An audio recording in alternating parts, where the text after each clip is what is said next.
Prayer services at the Al-Hidayah Ahmadiyah Mosque in Jakarta still draw hundreds of followers, but there is now a police detail stationed out front to protect against a possible attack from Islamic fundamentalist groups. While Ahmadiyya followers consider themselves Muslims, they are not accepted by mainstream Islam because they do not believe the Prophet Muhammad was the final prophet. The 200,000 members in Indonesia are permitted to practice their faith, but are banned from converting any new members. There have been increasing incidents of violence against Indonesian Ahmadiyya over the last year, including a deadly attack in February by Islamic fundamentalists in West Java. An Ahmadiyya follower secretly videotaped the estimated crowd of 1,000 Muslim protesters armed with clubs and machetes, first throwing rocks, then pursuing and beating 3 Ahmadiyya members to death. The videotaped brutality brought worldwide condemnation and the government's pledge to bring those responsible for the violence to justice. Ahmad Masihuddin, an Ahmadiyya survivor of the attack, agreed to talk to VOA, but did not want his face shown for fear of retribution.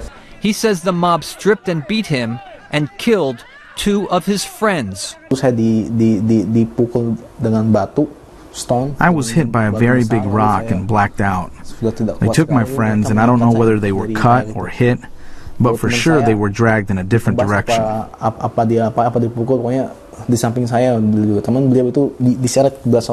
Indonesia has a long tradition of religious diversity and tolerance. A recent survey by the Setara Institute for Freedom and Democracy in Jakarta showed that Indonesians disapproved of the violence against the Ahmadiyah sect by a margin of 80%.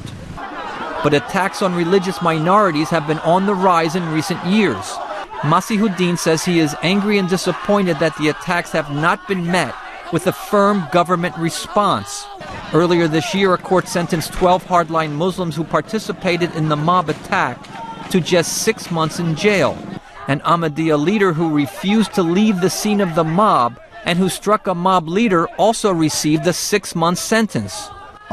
Even people who don't know about the law will say it is unfair. It is really uncivilized, and that is not Islam. Ajumardi Azra, a professor of history at the State Islamic University, says some police and government officials have been reluctant to enforce laws protecting minorities because they are either sympathetic to the Muslim fundamentalist groups or rely on them for political support. All of these cases have to do with leadership, with very low level of